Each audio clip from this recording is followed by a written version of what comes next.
एक पंडित जी थे, तो पिता ने पूछा कि बेटा पाप का बाप कौन है। उन्होंने पूरे वेद पुराण उलट पलट लिए पर कहीं उन्हें पाप के बाप का नाम नहीं मिला। पिता ने कहा जा अभी और पढ़ के आवी, तेरी पढ़ाई पूरी नहीं, मेरे प्रश्न का उत्तर नहीं दिया मतलब तेरी पढ़ाई अभी पूरी, जा। उल्टे पांव बाप ने बेटे को फिर लौटा दिया, वो फिर काशी की तरफ चला। बड़े बड़े विद्वानों से पूछा भैया बताओ पाप का बाप कौन है, ये कौन से ग्रंथ में मिलेगा, कहां लिखा है कि पाप का बाप कौन, मैंने तो कहीं नहीं पढ़ा। बड़े बड़े ज्ञानी योगी ध्यानियों के पास गया पर कोई जवाब ना दे सका कि पाप का बाप कौन है।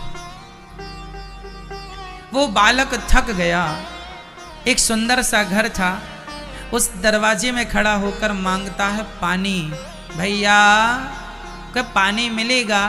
तो अंदर से एक सुंदर सी महिला सज धज करके श्रृंगार करके पानी चांदी की गिलास में पानी लेकर आई। कहा लो पंडित जी पानी पी लो।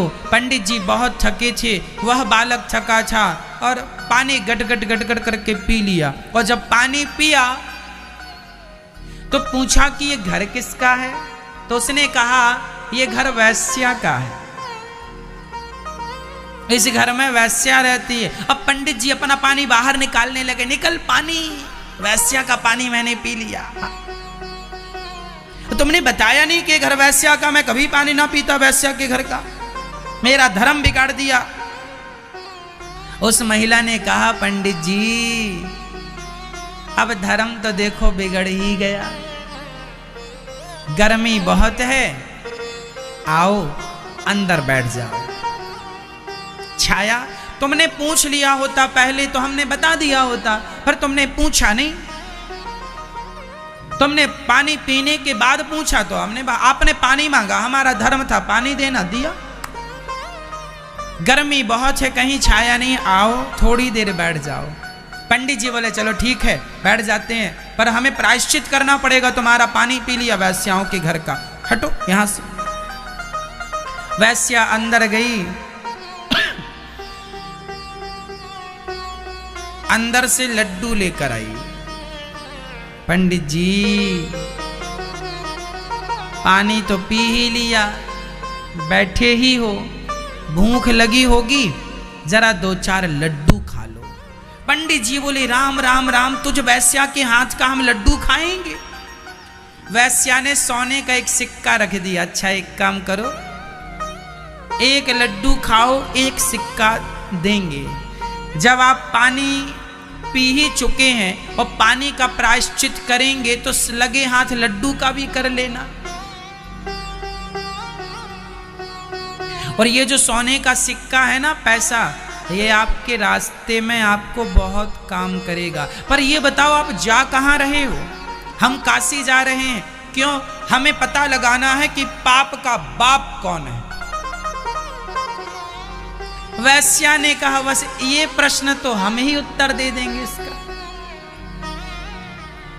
उसे बड़ा आश्चर्य हुआ कि बड़े बड़े ज्ञानी तो बता ना सके कि पाप का बाप कौन है, ये वैश्या कहती हम उत्तर देंगे। वैश्या ने कहा पहले लड्डू खाओ। पंडित जी को लगा सोने की एक मोहर मिल जाएगी तो कुछ किराया भाड़ा का काम बंदोबस्त हो जाएगा। एक लड्डू खा लिया, वैश्या ने तुरंत एक सिक्का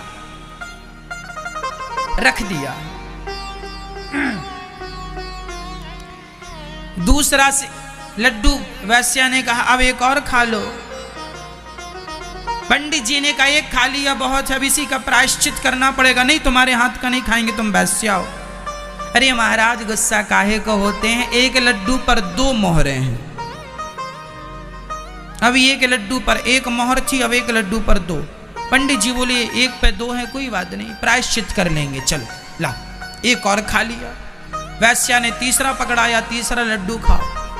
उसने कहा ना ना दो बहुत हो गए, गंगा जाके पानी गंगा जी में खड़ा होकर के गायत्री जप करूंगा तब कहीं जाके तुम्हारे पाप से मुक्ति मिलेगी। अब जब करना तो तीसरा भी खा लो, इसमें 3 मोहरें मिलेंगी।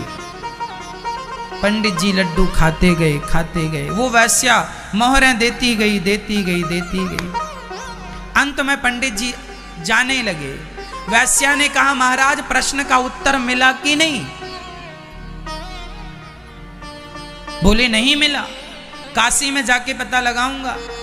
वैश्या ने कहा, महाराज आपको अभी भी पता नहीं चला? आप मेरे घर में लड्डू खाए, मुझ वैश्या के हाथ का खाना पाप है आप ब्राह्मणों के लिए, पर फिर भी आपने खाया। बताओ किसके लिए खाया? मोहरों के लिए। मोहरें क्यों चाहिए? क्योंकि अंदर लोभ जाग गया। पंडित जी लोभ ना जागता तो आप मुझ वैश्या के लड्डू कभी ना खाते।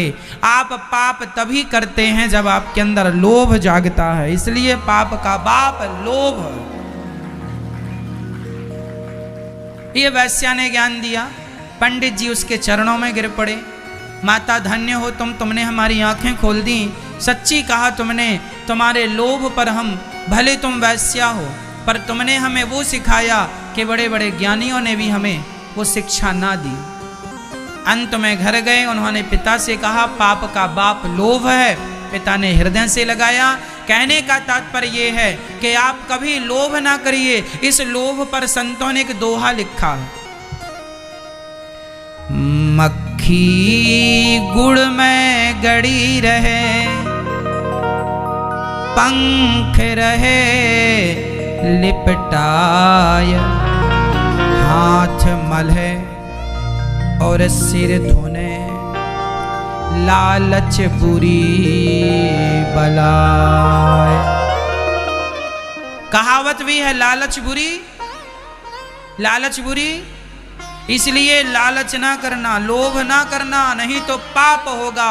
जब जब आपके अंदर लोभ जागता है तब तब आप पाप करते। पाप से बचना है तो लोभ से बचिए। रामचरितमानस में लिखा है, काम क्रोध मद लोभ सब नाथ नरक के पंथ। काम क्रोध लोभ मोह ये चारों नरक के दरवाजे हैं, चारों से बचने की जरूरत है। अश्वत्थामा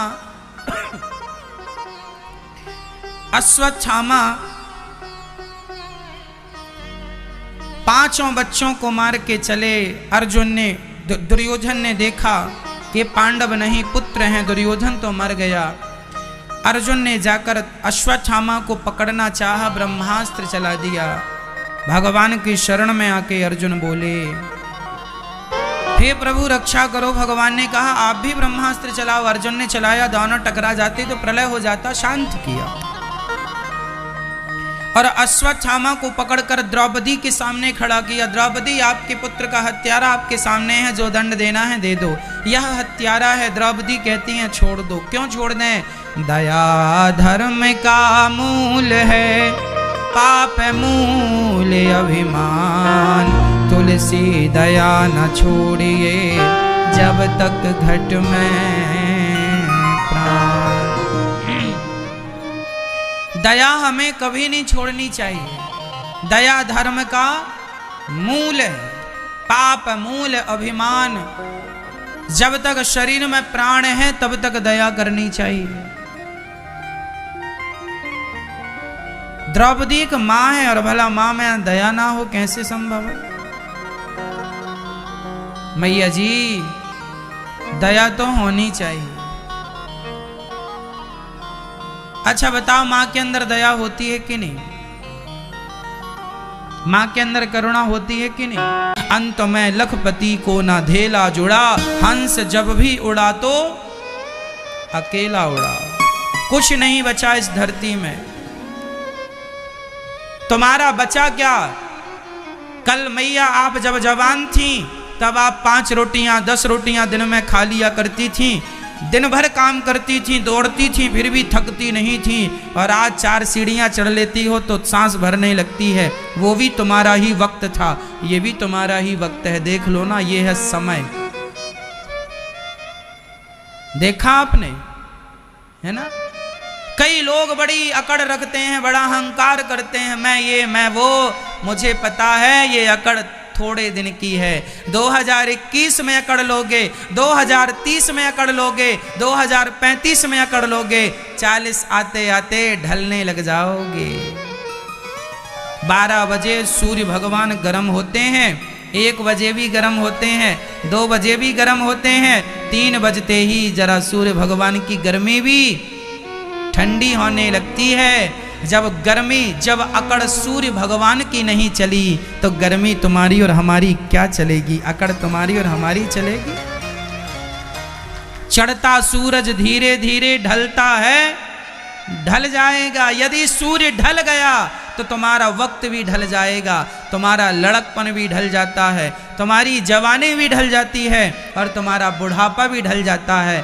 समय तो आता है जाता है, इसलिए कहता हूं कि हर समय मुस्कुराइए और समय अच्छा हो या बुरा हो सबसे व्यवहार अच्छे रखिए। कोई बात नहीं साहब, आज हमारा समय बुरा है पर फिर भी हम तुमसे राम राम करेंगे, और समय अच्छा हो जाए फिर भी हम तुमसे राम राम करेंगे, और फिर भी हम तुमसे वही बातें करेंगे, वही मोहब्बत से रहेंगे। ऐसा नहीं कि पैसा नहीं था तो हम आपके पास आकर बैठते थे और पैसा हो जाए तो हम आपकी तरफ देखें भी ना।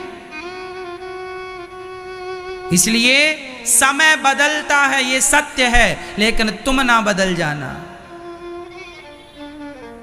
तुम जिस दिन बदल गए तुम्हारा समय उसी दिन बदल जाएगा। इसलिए हर हाल में प्रसन्न रहा करो और भगवान का धन्यवाद दिया करो।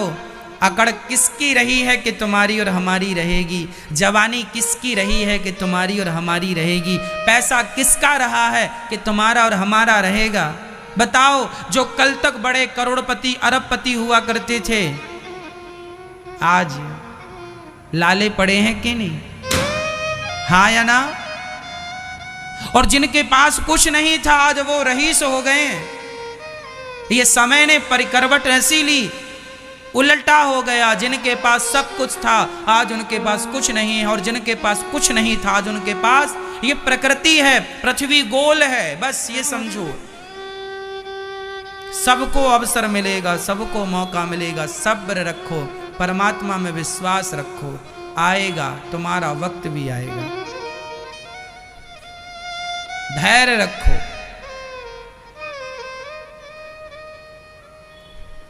भगवान के 24 अवतारों का वर्णन भागवत जी में है। सनक सनंदन सनातन सनत कुमार पहला, वाराह दूसरा, नर नारद जी तीसरा, नर नारायण कपिल देव जी, दत्तात्रेय जी, यज्ञ भगवान ऋषभ देव जी, पृथु भगवान, कक्षप भगवान, धनवंतरी, मोहिनी, नरसिंह, वामन, परशुराम जी, व्यास जी, श्री राम जी, बलराम जी, श्री कृष्ण, बुद्धावतार, हरि, हयग्रीव, कल्की और मत्स्य भगवान। 24 अवतार। नारद जी दासी पुत्र थे पर तप के प्रभाव से ब्रह्मा पुत्र हो गए, सेवा के प्रभाव से। व्यास जी ने 17 पुराण लिखे, शांति नहीं मिली। 18वां पुराण भागवत पुराण जब लिखा अपार शांति का अनुभव हुआ। नारद जी कहते हैं भागवत की कृपा अच्छी है। नारद जी ने कहा मैं दासी पुत्र से ब्रह्मा पुत्र हो गया, केवल संत कृपा, केवल भगवान के भजन का प्रभाव है। और श्री व्यास जी ने महाभारत की, भागवत जी की रचना की महाभारत से। अब मैं महाभारत का इतिहास आपको सुनाता हूं, ध्यान से सुनिएगा। कुछ सीखने लायक, कुछ समझने लायक तथ्य आपके सामने सब्जेक्ट होंगे। अच्छा मुझे बताओ कि महाभारत किसकी गलती से हुआ? क्या महाभारत को रोका जा सकता था? हाँ या ना? यदि रोका जा सकता था तो कौन रोक सकता था? कैसे रुक सकता था? और महाभारत क्यों हुआ? कौन रोक सकता था? और किसके कारण महाभारत हुआ? इन सभी प्रश्नों का उत्तर, महाभारत रुक जाता यदि पितामह भीष्म चाहते तो। क्या चाहते? ये बताओ, आपका बेटा गलती करता है तो थप्पड़ जमाते हो कि नहीं? बाप जमाए या दादाजी जमाए? हमारे दादाजी तो हमें मार दिया करते थे कई बार हम गलतियां किया करते थे। तो एक बार हमें याद है, हम दादाजी के संग गैया चराने जा रहे थे, बहुत छोटे से थे। अचानक ओला गिरने लगा तो हम ओले पकड़ पकड़ के खाने लगे, समेटने लगे और भगवान से कहे, हो भगवान और ओले गिराओ और ओले गिराओ। हमारे दादाजी गुस्सा हो गए। गाय चराने के लिए लाठी ले रखी थी, मेरी तरफ दौड़े में भागा। क्या हुआ? अरे ऐसा कहता और ओले गिरे, ऐसा नहीं कहना चाहिए। हमने कहा क्यों? अरे बोले ये फसल बर्बाद कर देता है। हमने कहा अच्छा, हमें पता ही नहीं था, हमें तो लगा कि गिर रहे हैं खाएंगे खूब। बीन बीन के खाने लग गए, मुंह में रखने लग गए। ओला था, बाद में पता चला कि नुकसान करता है। गलती करने पर हमारे दादाजी हमें डांटते थे, गलती करने पर हमारे पिताजी हमें डांटते हैं। अर्थ क्या निकला? यदि दुर्योधन गलती कर रहा था, दुर्योधन ने भरी सभा में एक नारी का अपमान किया, उसके वस्त्र पकड़ के खींचने की कोशिश की दुशासन ने, क्या पितामह भीष्म को खड़े होकर दोनों को, दुशासन और दुर्योधन को दो दो थप्पड़ नहीं जमाने चाहिए थे?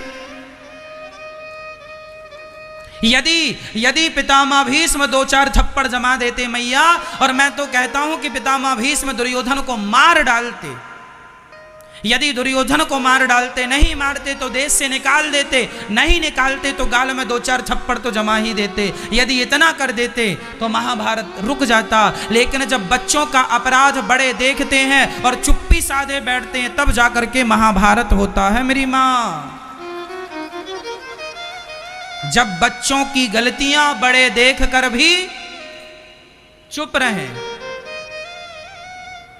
गलती करो ना, बच्चे गलती करें, मैं गलती करूं, इसलिए मैं आपसे कहा करता हूं, मैं जो भी गलत कहूं कथा में, आप जरूर YouTube पर कमेंट बॉक्स में लिखकर बताना कि आज आपने ये बात गलत कही, आपको कोई बात बुरी लगी हो, आप बताना, मैं उसे सुधार करूंगा। सारी जिंदगी मुझे सुधार करना है, सारी जिंदगी मुझे सीखना है। अरे सीखने की कोई आयु थोड़ी होती है।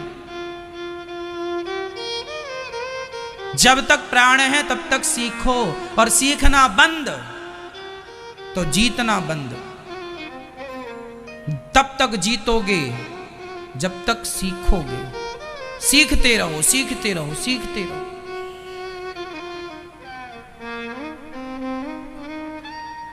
खूब सीखना चाहिए।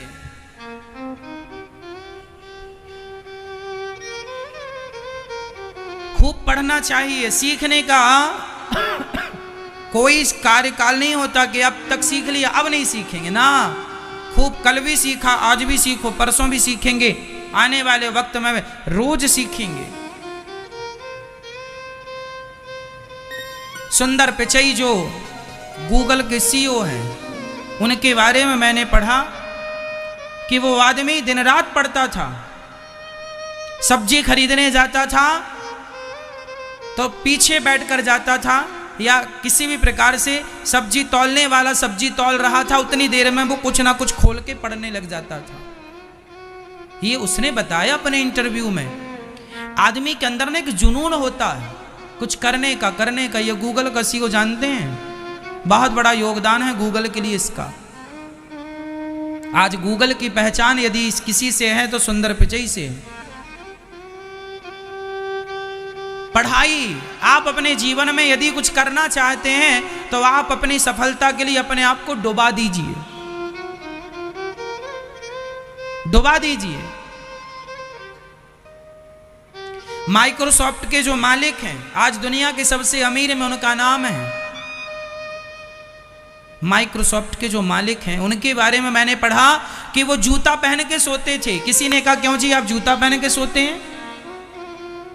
बोले जूता पहन के इसलिए सोता हूं कि सवेरे जब उठूंगा तो जूता पहनने में टाइम लगेगा, इसलिए पहन के सोता हूं कि खड़ा हो जाऊं बिल्कुल रेडी, काम के लिए निकल पड़ूंगा।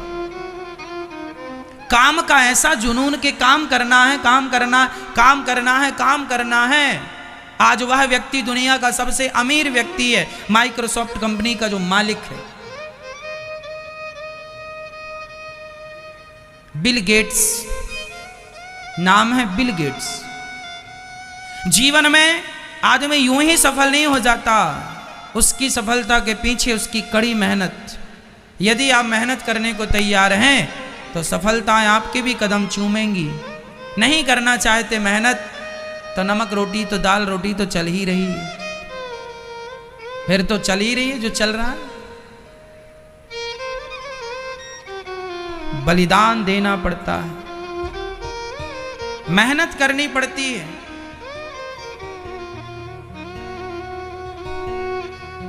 गलत निर्णय ना हो एक भी नहीं तो सारी जिंदगी पश्चाताप करना पड़ेगा, रोना पड़ेगा। मेरी माँ पितामह भीष्म सारी जिंदगी रोए हैं इसलिए कि सही वक्त पर मैंने दुर्योधन को 2-4 थप्पड़ जमा दिए होते तो आज ये दिन ना देखने पड़ते। इस दुष्ट आदमी के कारण लाखों निर्दोष लोग मारे गए हैं महाभारत के युद्ध में। किसके कारण? एक दुर्योधन के कारण।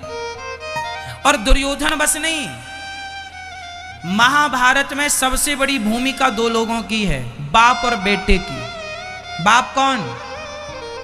बाप कौन? धृतराष्ट्र। बेटा कौन? दुर्योधन। आपका बाप धृतराष्ट्र तो नहीं है, देख लेना। और आपका बेटा दुर्योधन तो नहीं है, ये भी देख लेना। धृतराष्ट्र जैसा विधाता किसी को बाप ना दे।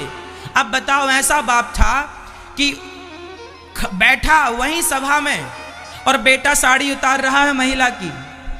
अब बता, मुझे लगता है कि इस धरती में आज ऐसा कोई बाप ना होगा जो अपने बेटे के कहे कि साड़ी उतारो। बेटा साड़ी बाप के सामने तो नहीं ही उतारेगा। आज का बेटा इतना लिहाजा तो करता है अपने बाप का कि भाई मेरा बाप बैठा है, मैं किसी महिला की साड़ी कैसे उतारूं। लेकिन दुर्योधन के बाप अर्थात धृतराष्ट्र वहां पर मौजूद थे जहां दुशासन द्रौपदी की साड़ी खींच रहा था। अब सोचो कि वो बाप कैसा बाप होगा। वो बाप केवल आंखों का अंधा बाप नहीं था, उस बाप के तो अंदर की आंखें भी फूटी पड़ी थी ज्ञान वैराग्य की, कोई आंखें नहीं थी उसकी। चलो ये आंखें फूट गई, कम से कम अंदर की तो कोई आंखें हो, चेतना हो, कोई इंसानियत की आंखें तो हो, दया की आंखें तो हो, धर्म की आंखें तो हो, ज्ञान की आंखें तो हो। कोई आंख नहीं थी। अब बताओ, किसी महिला, और ये जिसकी साड़ी खिंच रही थी वह भी कोई सामान्य स्त्री नहीं थी, वह तुम्हारी बहू थी। भाई धृतराष्ट्र के भाई का नाम पांडु था और ये पांडव किसके बेटे थे? धृतराष्ट्र के भतीजे ही तो थे ये। धृतराष्ट्र के भतीजे ही तो थे ये पांडव। भाई का बेटा क्या होता है? भाई के बेटे को हम लोग क्या बोलते हैं? भतीजा बोलते हैं। ये पांडव भतीजे थे और ये भतीजा बहू थी द्रौपदी। और देखो अपनी भतीजा बहू की ये साड़ी खिंचवा रहे हैं अंधे धृतराष्ट्र जी। किससे? अपनी औलाद से। ऐसी नालायक औलाद है इनकी। और ये चुपचाप बैठे हैं और उस समय ये राजा थे। अरे राजा तो ऐसा होता है, न्याय करता है, लेकिन इन राजा के जीवन में कभी न्याय किसी के साथ हुआ ही नहीं। सदा इन्होंने अन्याय किया। पांडवों को लाक्षागृह में बंद करके आग लगवाने की कोशिश अंधे धृतराष्ट्र की थी, दुर्योधन की थी, दुशासन की थी, शकुनी की थी, मिली भगत थी सबकी। जुआ खेलने का षड्यंत्र भी धृतराष्ट्र का, दुर्योधन का, शकुनी का था। देखो जी, ईश्वर के घर देर तो है, अंधेर नहीं है। धृतराष्ट्र और दुर्योधन ने गलत किया ना पांडवों के साथ। कब तक करोगे बच्चू? कब तक करोगे? कब तक करोगे? जब परमात्मा की लाठी चलेगी तो नानी याद आ जाएगी। सारा वंश नष्ट हो गया धृतराष्ट्र के आंखों के सामने। 100 की 100 बच्चे मर गए, एक भी जिंदा बचा हो तो बता दो।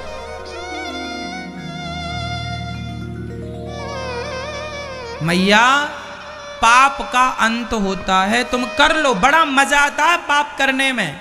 लूट लो, धन लूट लो, इज्जत लूट लो। कब तक लूटोगे? कब तक अन्याय अनीति से चलोगे?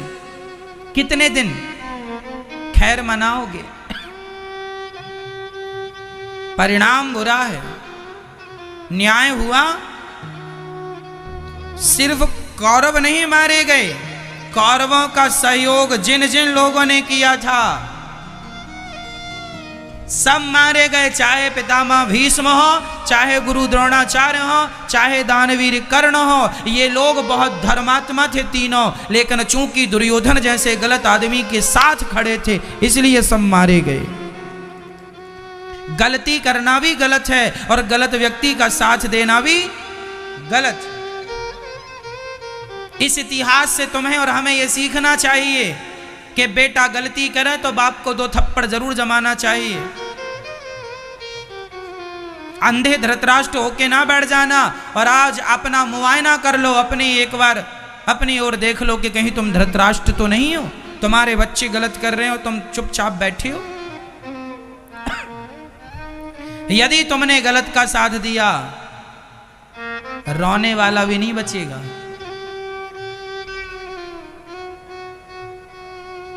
महाभारत बहुत कुछ सिखाता है। पितामह भीष्म जैसे दिग्गज गलती कर रहे हैं, सारा महाभारत समाप्त हो गया, 99 कौरव मारे गए, दुर्योधन की जंघा भीम भैया की गदा से टूट गई। जब भीम और दुर्योधन का युद्ध हो रहा था, वहां बलराम जी आए और बलराम जी ने कहा कि जंघा पर प्रहार नहीं करना चाहिए गदा का, क्योंकि यह धर्म के विरुद्ध है। युद्ध का नियम होता है कि गदा या छाती पे मारा जाए या पीठ पर मारा जाए, जंघा पर नहीं मारना चाहिए। और तुमने जंघा पर, जांघों पर गदा मारी है। बलराम जी बोले, भीम मैं तुझे मारूंगा, तूने गलत किया है, मेरे गुरु आज्ञा का उल्लंघन किया है। मैंने तुझे सिखाया था कि पांव चरणों में जंघा पर गदा नहीं मारते, तूने तोड़ दिया नियम, मारूंगा। भगवान कृष्ण ने बलराम जी को रोका, दाऊ भैया रुकिए, दाऊ भैया रुकिए, आप अभी आ रहे हैं, तब कहां थे जब द्रौपदी की भरी सभा में साड़ी खिंच रही थी और यही दुर्योधन कह रहा था, आजा मेरी जंघा पर बैठ जा द्रौपदी, आजा मेरी जंघा पर बैठ जा द्रौपदी, तब कहां थे आप? न्याय करना है तो सबके साथ न्याय कीजिए, केवल एक के साथ न्याय क्या होगा? भगवान कृष्ण ने कहा, भीम मारो इसे और इसकी जंघा तोड़ दो गदा से।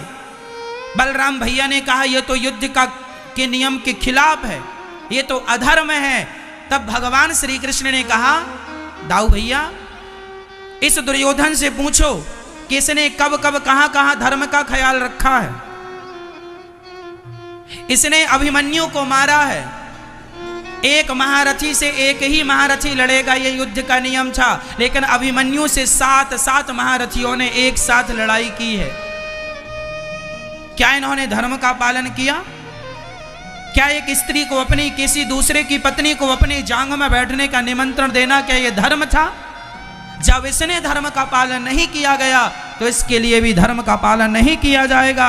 अधर्मी को अधर्म से मार देना ही धर्म है, अधर्मी को अधर्म से मार देना ही धर्म है। जब तुमने धर्म का पालन नहीं किया तो हमसे उम्मीद ना करना कि हम तुम्हारे साथ धर्म का व्यवहार करेंगे, पालन करेंगे। इसलिए बलदाऊ भैया वहां से चले गए और महाभारत का युद्ध, गुरु द्रोणाचार्य जी भी अधर्म से मारे गए हैं, दानवीर कर्ण भी अधर्म से मारे गए हैं। प्रश्न खड़ा हुआ, क्यों? इस धर्म युद्ध में अधर्म का क्या काम? भगवान से सवाल किया गया। किसी ने कहा, प्रभु ये तो धर्म युद्ध था, धर्म क्षेत्र कुरुक्षेत्र। गीता का पहला अर्थ क्या है? गीता का पहला अर्थ, पहला शब्द क्या है? वाक्य क्या है? गीता का पहला श्लोक क्या है? जानते हैं गीता कहां से शुरू होती है? गीता का पहला अध्याय, पहला श्लोक ये है, धर्म क्षेत्र कुरुक्षेत्र समवेता युतुत्सवा। गीता कहां से स्टार्ट हुई? धर्म से।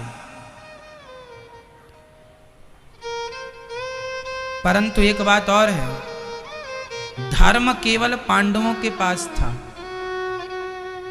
कौरवों ने पग पग पर धर्म का उपहास किया है, धर्म की मर्यादा को तोड़ा है। और जब आप धर्म तोड़ेंगे तो देखो फिर हमसे उम्मीद ना करना। आप हमसे 1 लाख झूठ बोलें और आप हमसे उम्मीद करें कि हम आपसे सत्य बोलें। अधर्मी एक अभिमन्यु को मारने के लिए 7 महायोद्धा, उसमें गुरु द्रोणाचार्य भी थे, दानवीर कर्ण भी थे, दुर्योधन दुशासन और जयद्रथ भी था। एक आदमी से लड़े। उस समय अभिमन्यु की उम्र केवल 20 वर्ष की थी, 20 साल का छोटा सा बालक कह सकते हैं, 20 साल का बच्चा था। और उसे मारने के लिए उस समय गुरु द्रोणाचार्य जी की आयु कितनी थी? उस समय गुरु द्रोणाचार्य जी की आयु थी 700 वर्ष। उस जमाने में आयु लंबी हुआ करती थी। गुरु द्रोणाचार्य जी की आयु कितनी थी? 700 साल के थे। और दानवीर कर्ण कितने बड़े थे? दानवीर कर्ण तो धर्मराज युधिष्ठिर से भी बड़े थे, कुंती पुत्र ही तो हैं।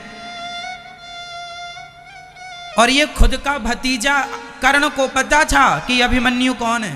कुंती ने युद्ध के पहले बता दिया था कि तू मेरा बेटा है। बताया था कि नहीं? बताया था कि तू मेरा बेटा है और पांडव तेरे सगे भाई हैं। और जब पांडव सगे भाई हुए तो अर्जुन का बेटा अभिमन्यु कौन हुआ? सगा भतीजा हुआ कि नहीं? सगे भतीजे को मार डाला कर्ण ने। ये कैसा तुम्हारा युद्ध है? चलो धर्म से मारते तो समझ में भी आता, निहत्थे आदमी को मारा है। जबकि युद्ध का नियम बनाया गया था कि जिस योद्धा के हाथ में अस्त्र शस्त्र ना हो उस पर प्रहार नहीं करना है। और एक योद्धा से एक ही योद्धा युद्ध करेगा, 2 3 4 नहीं करेंगे। ये नियम बनाया था पितामह भीष्म ने, लेकिन सारे नियमों को कौरवों ने तोड़ दिया। जब धर्म की मर्यादा को तुम तोड़ रहे हो तो फिर हमसे उम्मीद ना करना कि हम धर्म का पालन करेंगे तुम्हारे लिए। और ये अधर्म किए थे ना जितने लोग, सब अधर्म से मारे गए हैं, सब अधर्म से मारे गए हैं। अधर्मियों के लिए धर्म नहीं होता, धर्म उनके लिए होता है जो शुरू से अंत तक धर्म का पालन करे। अधर्मी के साथ कैसा धर्म? यह युद्ध का नियम है, यही कूटनीति है।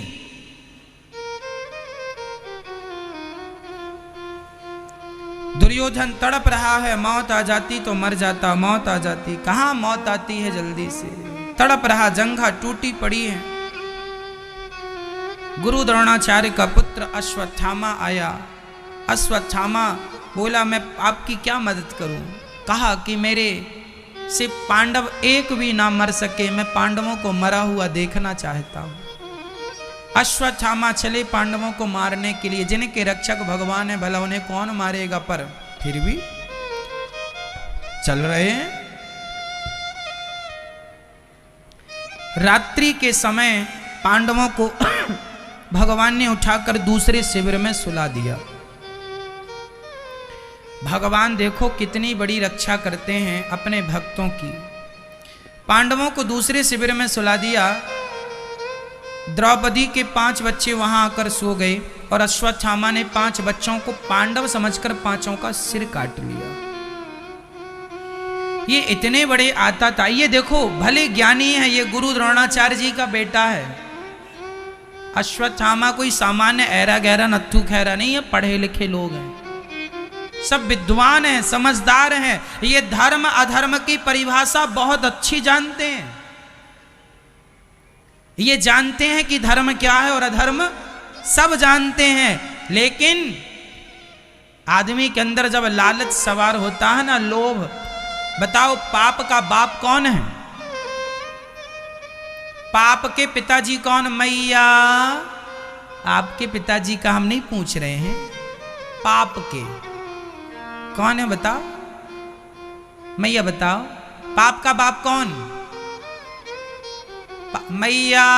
हो गई पंचायत, और कर लो थोड़ी सी मैया। बताओ मैया, पाप का बाप कौन? कौन? भैया जी आप लोग बताओ, पाप का बाप कौन? लोभ। इस दुनिया में, इस धरती पर जब से धरती बनी है तब से आज तक पाप का बाप लोभ ही रहा। इस दुनिया का हर पाप लोभ से स्टार्ट होता है। यदि आदमी के अंदर लोभ ना हो तो वो कोई पाप करेगा? विचार करो। आज जितने भी पाप हो रहे हैं, लोग मर्डर कर देते हैं। काहे के लिए? पैसा देने से मर्डर हो जाता, मतलब लोभ जुड़ा है ना, पैसे के लोभ में। झगड़ा हो गया, पति पत्नी का झगड़ा हो गया, कोई तो लोभ होगा, है ना। जहां पाप हो रहा है वहां लोभ हो। लोभ है तो झगड़ा, लोभ नहीं झगड़ा नहीं। पाप तब है जब लोभ है। इसलिए हम कहते हैं पाप को कभी ना मिटाओ, लोभ को मिटा दो। लोभ मिट गया, मां से बड़ा कोई धन नहीं है भक्तों, मां से बड़ी कोई दौलत नहीं, मां से बड़ी कोई संपत्ति नहीं है। पर आज आप देख लीजिए ना, बच्चे अपनी मां की सेवा करना नहीं चाहते, मां की सेवा से भागते हैं।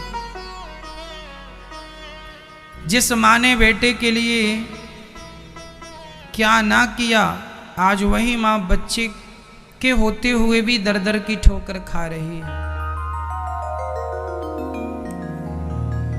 इसलिए हम आपसे केवल हाथ जोड़ के यही विनती करेंगे कि आप सभी लोग,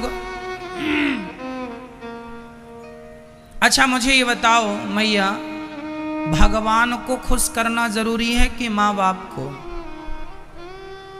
भगवान को तो बाद में भी हम खुश कर सकते हैं।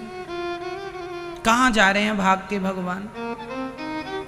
पर माँ बाप को तो आप अभी खुश कर लीजिए, क्योंकि माँ आज है कल रहेगी इसकी गारंटी नहीं है, पर भगवान तो आज भी हो कल भी रहेंगे।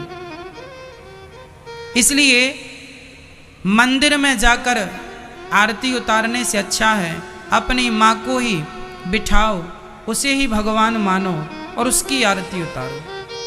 आजकल ना लोग अपने बेटों के लिए घर बनवा बनवा के देते हैं। अरे बेटों को जन्म दे दिया, बहुत है, योग्यता होगी तो अपने लिए छाया बना लेंगे, बड़ी से बड़ी काम धाम कर लेंगे, बड़े से बड़ा। बेटों को देना पुण्य नहीं है, पर किसी बेसहारे को देना पुण्य है। यदि बेटा को आपने उचित दे दिया, चल बेटा ये इतना ले ले, इतने से अपना काम चला, बाकी अब तू अपनी मेहनत से कमा, तूने हमने तुझे योग्य बना दिया, पांव में खड़ा कर दे, अब कमा। आजकल कई बच्चे ऐसे हैं जो कुछ नहीं करते, माँ बाप पे ही आश्रित हैं, माँ बाप के ही टुकड़ों पर पलने की उनकी आदत है। वह बेटा मेरे हिसाब से वह बेटा लायक पुत्र नहीं है जो बाप के टुकड़ों पर पल रहा हो। अरे भाई, तुम्हारे पिता ने तुम्हें पढ़ा लिखा कर योग्य बना दिया है, अब कुछ ऐसा कर जाओ कि तुम्हारे नाम से तुम्हारे परिवार को, तुम्हारे गांव को जाना जाए कि भाई फला व्यक्ति है, उसने इतना यश कमाया है, नाम कमाया है, पैसा कमाया। बेटों को कितना भी दे दो कभी पेट भरने वाला नहीं। इसलिए हम आपसे कहते हैं कुछ अपने लिए लेकर जाना। जो पुण्य करते हैं हम लोग, वह हमारे संग चलता है, पुण्य ही हमारे को कभी मारो मत और आताताई को कभी छोड़ो मत।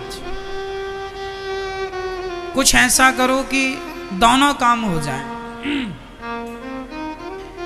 अश्वत्थामा को अपमानित करके उसके सिर की मणि निकालकर उसे नगर से निकाल दिया गया। अपने से बड़ों का अपमान करना ही, उनका तिरस्कार करना ही उन्हें मार देने के बराबर होता है। अर्जुन अश्वत्थामा गया और उसने उत्तरा पर, अभिमन्यु पत्नी उत्तरा पर ब्रह्मास्त्र चला दिया। उत्तरा दौड़कर भगवान की शरण में आई और भगवान से कहने लगी, पाहि पाहि महायोगिन देव देव त्वमेव जगत्पते नान्यं त्वद्भयं पश्ये यत्र मृत्युः परस्परम्। तुरंत उत्तरा भगवान की शरण में आई। अच्छा देखिए कितनी बढ़िया बात है। जब उत्तरा पर संकट आया तो उन्होंने बिना देर लगाए भगवान की शरण में आ गईं। यही हम सबके लिए सूत्र है जीवन में, कि जीवन में जब भी संकट आए, कोई भी संकट आए, बिना देर लगाए भगवान की शरण में दौड़कर चले जाना चाहिए। रक्षा करो प्रभु, आप ही हमारे। उत्तरा गई और भगवान से कहने लगी रक्षा कीजिए, पाहि माम पाहि माम।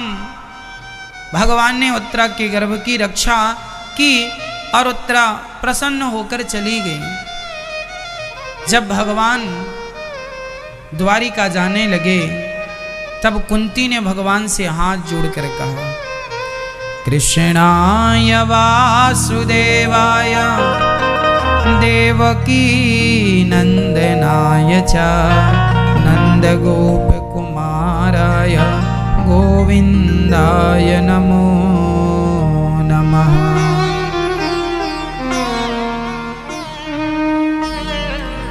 तुरंत हाथ जोड़कर माता कुंती ने कहा, हे प्रभु मैं आपसे कुछ मांगना चाहती हूँ। हे कृष्ण वसुदेव देवकी पुत्र, हे यशोदानंद पुत्र, बताओ क्या आप मुझे दोगे? भगवान बोली, बुआ मांगो तो सही। आज कुंती बुआ ने भगवान से वह मांगा है जो हम सभी को सबक है, शिक्षा है। कुंती बुआ बोली, गोविंद आपने हमें इतना सुख दे दिया है, इतना सुख दे दिया है कि हम उस सुख को पाते ही हम आपको भूल चुके हैं, आपको हम भूल गए हैं। कुछ ऐसी कृपा करो नाथ कि बस आपका स्मरण होता रहे। हे नाथ मैं आपको कभी भूलूं नहीं। भगवान का विस्मरण ही सबसे बड़ा दुख है और भगवान का स्मरण ही सबसे बड़ा सुख है। इसलिए सुखी होना है तो भगवान का स्मरण। जीव तभी दुखी होता है जब वह भगवान को भूल जाता है। सुंदर कांड की एक चौपाई है, जानत हूँ अस स्वामी बिसारी फिर हित काहे ना होहि दुखारी। भगवान को याद करना, भगवान का स्मरण करना सबसे बड़ा सुख है और भगवान को भूल जाना सबसे बड़ा।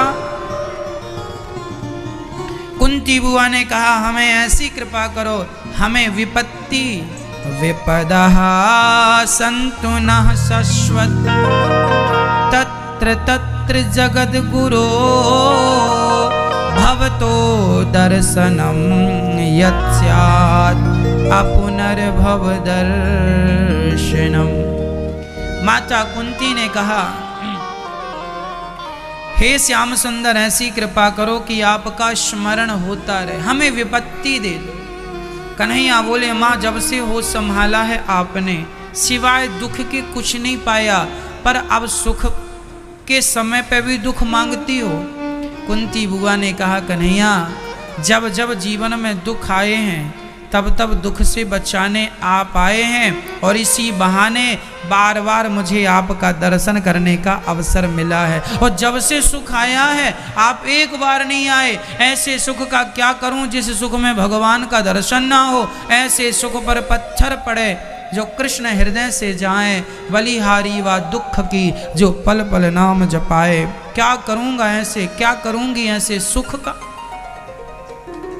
हे नाथ, हे गोविंद, हमें सुख नहीं चाहिए, हमें दुख चाहिए। ऐसा दुख जो कम से कम आपका स्मरण कराता रहे, आपकी याद दिलाता रहे। कुंती बुआ अंत में भगवान से कहती हैं, दुख भगवान ने कहा माँ मैं सब दे सकता हूँ, दुख नहीं दे सकता। भगवान अपने भक्तों को दुख कभी नहीं देते। मैया जी ये बताओ क्या भगवान कभी अपने भक्तों को दुख देते हैं? मैया देते हैं दुख? नहीं। तो फिर आपको जो दुख देता है वो कौन देता है? दुख कौन देता है? हमारे अपने बुरे कर्म हमें दुख देते हैं।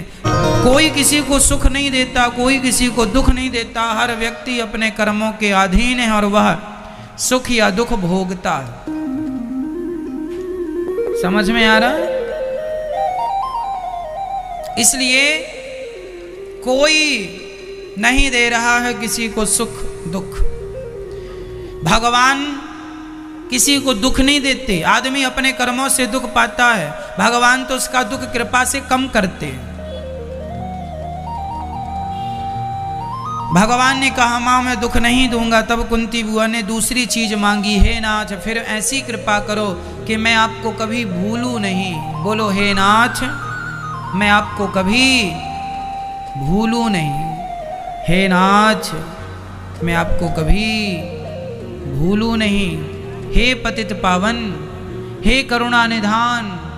मैया थोड़ा जोर से बोलो मेरी माँ, बोलो हे करुणा निधान, हे पतित पावन, हे दीनानाथ, हे भक्त वत्सल, हे कृपा सिंधु, हे ईश्वर, हे परमात्मा, हे प्रभु मैं आपको कभी भूलूं नहीं। हे बिहारी जी, हे जगन्नाथ जी, हे द्वारिकाधीश जी, हे सांवरिया सेठ जी, हे प्रभु, हे ठाकुर जी, हे बद्रीनाथ जी, हे सांवरिया सेठ जी, हे विठलनाथ जी, हे राधा रमण जी मैं आपको कभी भूलूं नहीं। कभी ना भूलूं भगवान को। इसके बाद भगवान ने कुंती मां पर कृपा की। अब भीष्म पितामह बाणों की सैया पर लेटे हुए थे। पांचों पांडव पहुंच गए। पितामह भीष्म से कहा भगवान ने कुछ उपदेश करो इन लोगों को। पांडवों को उपदेश किया, अपने जीवन में बुरा मत करना, बुरा होते मत देखना। द्रौपदी हंसने लगी, वाह पितामह क्या ज्ञान। अच्छा मैया एक बात बताएं, समझा देना ज्ञान दे देना बहुत सरल है, पर उस ज्ञान पर अमल कर लेना, उसे चरितार्थ कर लेना जरा कठिन है। द्रौपदी हंसने लगी, पितामह कह रहे हो कि बुरा मत देखना, बुरा मत सुनना, पर उस सभा में सबसे आगे आप बैठे थे जब मेरा चीर खिंच रहा था। यदि मेरा चीर खिंचना गलत था तो आप आवाज क्यों नहीं लगाए? आप आज कह रहे हैं कि बुरा मत देखो, बुरा मत सहयोग बुरे लोगों का ना करो, तो आपने क्यों साथ दिया? पितामह भीष्म रोने लगे, बेटी मैंने उस दुष्ट दुर्योधन का अन्न खाया है और उसका अन्न खाते खाते खाते खाते मेरी बुद्धि भी बिगड़ गई थी, क्योंकि जैसा अन्न वैसा मन। पितामह भीष्म सत्य के साथ खड़े क्यों नहीं हुए? बुराई के खिलाफ आवाज क्यों नहीं उठाए? जानते हैं क्यों? एक आदमी गलत कर रहा है और गलत करता हुआ वह आपको भी पैसे दे रहा है, घूस दे रहा, तो क्या आप कभी उसके बारे में बोलेंगे? क्योंकि आप खा ही रहे हैं उसकी। पितामह भीष्म रोटी किसकी खा रहे थे? दुर्योधन की, धृतराष्ट्र की। और जिसकी खाएंगे वो पापियों की खाएंगे, तो स्वाभाविक है उनकी बुद्धि भी पापी होगी। इसलिए कहता हूं अच्छा अन्न खाया करो, मेहनत की रोटियां खाया करो, पाप की रोटियां ना खा लेना, बुद्धि बिगड़ जाएगी। जब एक एक बूंद रक्त जमीन पर गिर गया, पितामह भीष्म बोले दुर्योधन के अन्न से बना रक्त गिर गया, तब जाकर मेरी बुद्धि निर्मल हुई है। गलत आदमी की छाया में मत रहना मैया। तुम कितने भी बड़े धर्मात्मा हो, गलत व्यक्ति की संगत है, गलत व्यक्ति की तुम रोटियां खा रहे हो, देख लेना कुछ दिनों में तुम भी उसी के सुर में सुर मिलाने लग जाओगे, क्योंकि रोटी का अपना प्रभाव होता है।